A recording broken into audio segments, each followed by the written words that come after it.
السلام علیکم ورحمۃ اللہ وبرکاتہ۔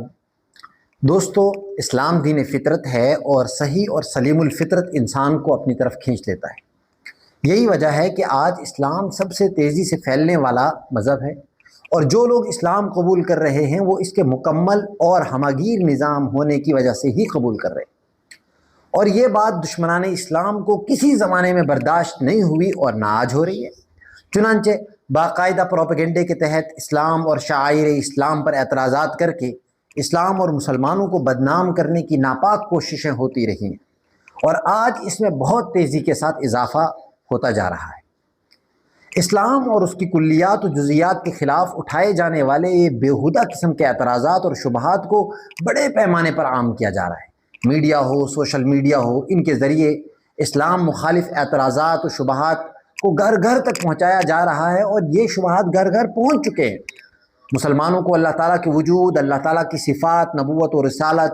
اور قرآن و سنت سے ثابت شدہ حقائق کے متعلق شکوک و شبہات میں مبتلا کیا جا رہا ہے۔ ہزاروں کتابیں ایسی لکھی جا چکی ہیں جن میں رسالت مآب صلی اللہ علیہ وسلم کی کردار کشی کی گئی، قرآن و سنت سے خود ساختہ مفہوم نکال کر اور اسلام کے واضح، صاف اور شفاف اور رحیمانہ تعلیمات حقہ کو ختم کر کے دنیا کے سامنے اس طرح رکھا جا رہا ہے کہ ایک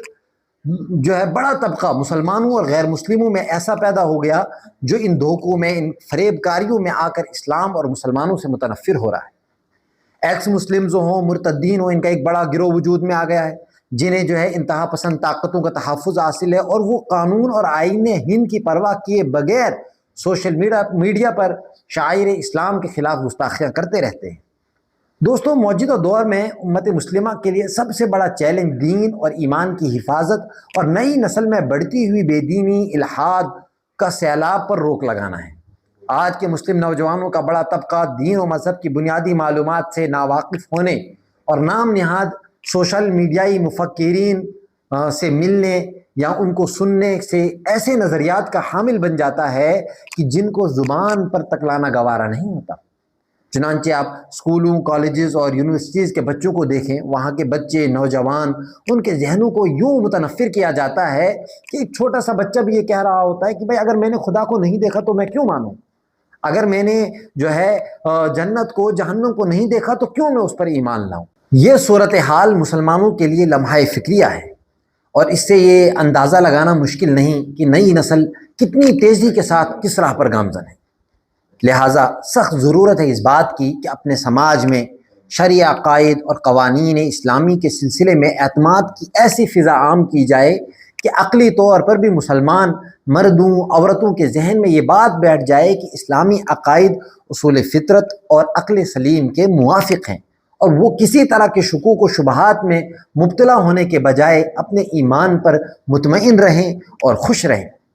لہٰذا اسی تعلق سے ہم نے اس سیریز کا آغاز کیا ہے۔ بہت سارے نوجوان ایسے ہوتے ہیں جو ان سوالوں کا جواب دینے کی کوشش کرتے ہیں، بہت سارے نوجوان ایسے ہوتے ہیں جو دعوت کی غرض سے گئے ہوتے ہیں، بہت سارے لوگ ایسے ہوتے ہیں جو مرتدین اور ملحدین کی سٹریمز پر دیکھنے کو ملتے ہیں کہ وہ سوال کر رہے ہیں، اور ان کے ذہن میں یہ ہوتا ہے کہ ہمارے سوال کا جواب کسی کے پاس نہیں ہے۔ لہٰذا جب وہ جاتے ہیں تو چونکہ وہ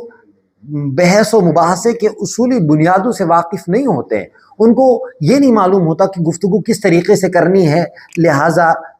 وہ جواب دینے کے بجائے یا دفاع کرنے کے بجائے خود شکوک و شبہات میں مبتلا ہو جاتے ہیں، اور بعد میں یہ نتیجہ نکلتا ہے کہ وہ اپنے ہی ایمان کا سودا کر دیتے ہیں۔ لہٰذا اسی تعلق سے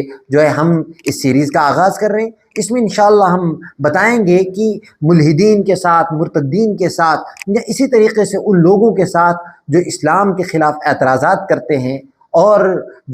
اسلام کے خلاف پروپیگنڈے کرتے ہیں، ان کے ساتھ کس طریقے سے بات کی جائے، ان کے ساتھ اگر بحث کرنی ہے تو کس طریقے سے کی جائے، وہ کون سے اصول ہیں جن کو ہمیں سامنے رکھنا ہے، تو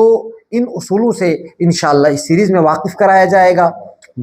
آج کے لیے ہم اتنا ہی رکھتے ہیں، اگلی ویڈیو میں پھر ہم اسی جیسے مواد کے ساتھ ملیں گے۔ تب تک کے لیے اجازت چاہتا ہوں۔ السلام علیکم۔